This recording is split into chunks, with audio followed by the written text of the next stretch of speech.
오늘은 6월 13일 고린도전서 15장 12절부터 19절입니다. 고린도 교회인들은 사실은 예수님의 부활을 믿기가 쉽지가 않은 지역에서 살아온 사람들이에요. 헬라 지역이기 때문에 그렇습니다. 헬라 사람들의 그 당시 헬라의 철학은 어떤 거냐면 육신과 영이 있으면 육신은 악한 것이고 영은 좋은 것이라고 생각했어요.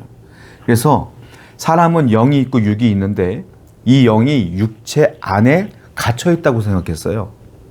그러니까 영은 의로운데 이 악한 육체에 갇혀 있는 것이 삶이라고 생각한 겁니다. 근데 죽음이라는 건 뭐예요? 이 육체가 죽는 거잖아요. 그러면 육체가 죽음으로 이 악한 감옥에서 영이 벗어날 수 있게 된다. 이렇게 생각해요. 그러니까 몸은 사라지는 것이고 영은 자유를 누리게 되는 거죠. 이런 헬라 철학을 갖고 있었어요. 그런데 갑자기 복음은 뭡니까? 내가 예수 그리스도를 믿으면 내 영이 구원을 받고 뿐만 아니라 내 육체도 죽은 육체도 부활체로서 부활한다는 거예요. 그러니까 이게 그들의 입장에서는 이해가 안 되는 거예요. 육이 부활하면 몸이 부활하면 안 돼. 왜? 영이 또 갇히니까. 그러니까 육은 여전히 망해야 되고 영만 부활해야 되는데 이 예수 그리스도에 대한 복음은 그렇지가 않다는 거예요. 영도 부활하고 육체도 부활한다는 거예요. 믿기가 쉽지가 않은 상황이었죠. 그래서 바울은 거기에 대한 논쟁을 또 말씀을 통해서 얘기하고 있는 거예요.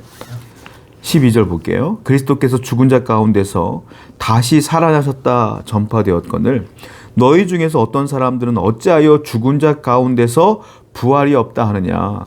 만일 죽은 자의 부활이 없으면 그리스도도 다시 살아나지 못하였으리라.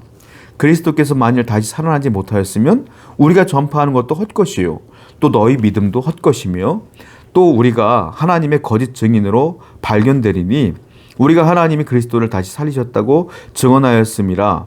만일 죽은 자가 다시 살아나는 일이 없으면 하나님이 그리스도를 다시 살리지 아니하였으리라.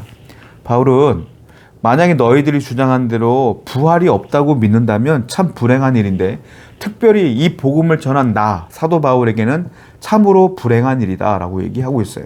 왜냐하면 나는 너희들에게 예수 그리스도의 부활이 있다고 전했고 너희도 그분을 믿으면 부활한다고 전했는데 만약에 너희들이 주장하는 대로 부활이 없다고 한다면 내가 거짓말로 너희들을 호도한 것이 되지 않겠느냐? 거짓 증언자가 되지 않겠느냐 이 말이에요. 이 얘기를 왜 하냐면 이 당시의 법 중에 거짓 증언이 가장 무서운 죄였어요. 중벌을 받는 겁니다. 그러니까 내가 거짓 증언자가 되는 거잖아. 내가 그렇게 위험을 감수하면서 거짓말로 너희들에게 이야기할 필요가 뭐가 있겠냐 이 말이에요. 부활은 사실이기 때문에 내가 목숨 걸고 얘기하는 거 아니겠느냐. 만일 너희들이 주장한 대로 부활이 없으면 예수님도 부활하지 못했을 것이고 그러면 예수님이 부활하지 못했으면 너희도 부활이 없는 것이지. 그러면 이 허무한 신앙이 어디 있겠어. 그러니까 기독교 핵심보다 부활신앙이다 라고 바울은 얘기하고 있는 겁니다. 나도 부활하고 예수 그리스도를 믿는 모든 분들도 다 부활할 것을 믿는 것이 신앙이다 라고 바울은 얘기하고 있다는 거죠. 16절입니다. 만일 죽은 자가 다시 살아나는 일이 없으면 그리스도도 다시 살아나는 일이 없었을 것이요 그리스도께서 다시 살아나신 일이 없으면 너희의 믿음도 헛되고 너희가 여전히 죄 가운데 있을 것이요. 만약에 부활이 없으면 예수님이 살아나지 못했을 거 아니냐 이거예요. 그러면 예수님이 살아나신 일이 없으면 너희의 믿음도 헛된 거야 이 말이야. 그렇죠. 예수님이 부활하지 않았는데 내가 그분을 믿는 것 자체가 헛된 것이겠죠. 바울은 또 얘기해요. 그러면 너희들의 믿음이 헛되면 너희들은 여전히 죄 가운데 있는 거잖아 이 말이에요. 죄 가운데 있으면 뭡니까? 구원을 못 받는 거죠. 그 부활과 바울은 구원과 연결시켜서 얘기하는 거예요. 밀접하다는 겁니다.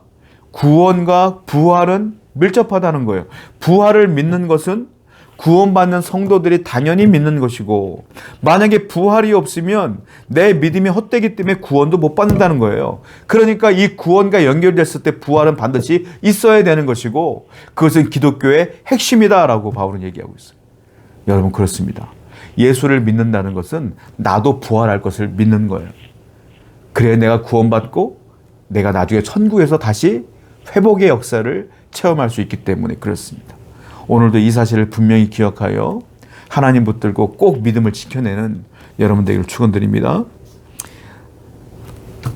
18절 볼게요. 또한 그리스도 안에서 잠자는 자도 말하였으리라. 만일 그리스도 안에서 우리가 바라는 것이 다만 이 세상 삶뿐이면 모든 사람 가운데 우리가 더 불쌍한 자이니라. 이어서 바울은 얘기하는데요. 가장 불쌍한 사람을 얘기해요. 누구겠습니까? 예수를 믿다가 순교한 사람들. 예수님을 믿다가 갖은 고초를 당하고 고난당하다가 순교한 분들. 로마인들에게 붙잡혔어요. 사자밥이 되고 기름에 튀겨지고 십자가 달려 순교당하고. 그랬던 수많은 사람들은 왜 순교당했어요? 신앙 지키고 믿음을 지키다가 순교당한 거잖아요. 그런데 그들이 그렇게 믿음을 지켜서 순교당한 이유가 뭡니까? 나는 지금 죽어도 천국 백성이 되어 부활할 거야 라고 믿었기 때문에 순교했다는 겁니다. 그런데 너희들 말대로 부활이 없으면 그 순교당한 사람들이 제일 불쌍하지, 이 얘기를 하고 있어요.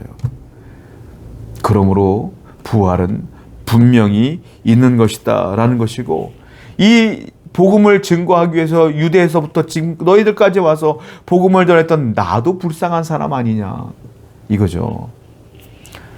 그렇습니다. 이 말은 즉 뭐냐면 부활은 사실이고 역사적 사실이며 반드시 있다라는 거예요. 성도 여러분, 신앙은, 믿음은 바로 이 구원을 믿는 것과 더불어 천국을 소망하며 사는 거예요. 현실이 좀 어려워도 우리가 천국을 소망하며 부활을 분명히 믿으며 오늘 잘 이겨낼 수 있는 여러분 되기를 축원드립니다. 기도합니다. 하나님, 이 부활신앙을 놓치지 않고 붙들고 살아가는 모든 성도들 되게 하여 주시옵소서. 예수님의 이름으로 기도드렸습니다. 아멘.